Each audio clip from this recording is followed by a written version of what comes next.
I'm fascinated by this hobby.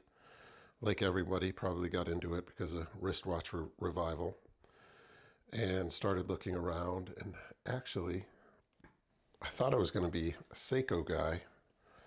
Started with this Pogue. I know I found one with a blue dial and it replaced the Sunburst, and absolutely love this. And I'm going to do another video on the whole Pogue story. But I was really into Seikos, and then I saw this Timex and thought I'd take a little chance. It's not a lot of money. And what I'm doing is finding watches. I've done this 2 times so far. I found watches with personalities. Well, because every one of them has a personality. And I matched them with a friend that I have. So the first watch I got was in a bag for 20 bucks of a lot of watches, mostly, a lot of Timexes.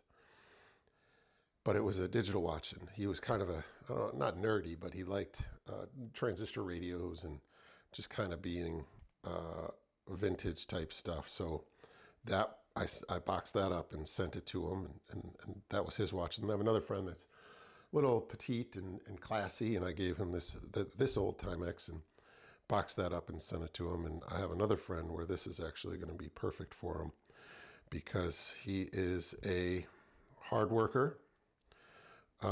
Had a pretty tough life, a lot of tragedies and other things that just haven't slowed him down at all, and he keeps going. And this watch, is just I'm like a foster parent to these watches. I'm not gonna have a watch that's 50, 60, 70 years old that's traveled around and every day. The amazing thing about these watches is they weren't in a display case. These were on people's hands. These were at people's jobs. These were working every day. They weren't handled with kid gloves, and they weren't stared at and admired and put on for special occasions. This Timex was, I'd love to know, where it was and where it spent its life, but it didn't survive 50 or 60 years. You can see some pitting to come to me and then die. So I'm gonna fix it up. Like I said, I'm gonna polish that.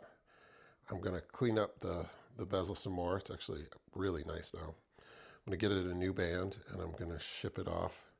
I'll take a look inside, see if anything major needs done, but probably just give it a little bit of oil, very little bit of oil.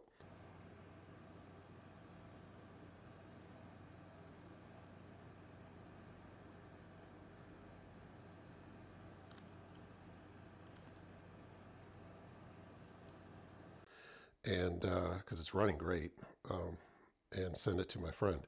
Great little hobby. I encourage everybody that's not into Timexes, because I don't want the price to go sky high. But just a cool, a little thing about the name Skin Diver. I was like, well, that's pretty odd. Actually, makes sense. It has to do with the waterproof rating. It's kind of like what if you weren't wearing any equipment, you were just skin diving. You just, put on your bathing suit and just jumped in the water to go, 10, 15 feet down. I think it's 25 meters, but that's pretty far for that. The other Timexes are rated for 600 meters. So this wasn't anything crazy like that. It just lets you be able to not worry about your watch. And I'm really excited about how this is going to turn out. I hope you guys stick around and watch. Look at this. So I used a little bit of poly watch. You can see that the face is better. It's not perfect. There's still some scratches, but you can definitely see better now. The bezel is cleaned. It's beautiful paratrooper strap, elastic. So it's really nice. I think this thing cleaned up really good. And next thing to do is to box it up and send it away, where it'll start living its life again. So go out there, get on eBay, grab a inexpensive watch, clean it up, either keep it or send it on to its new home. It's a fun hobby. And I like this so much I actually have 2 more, so look for those videos soon.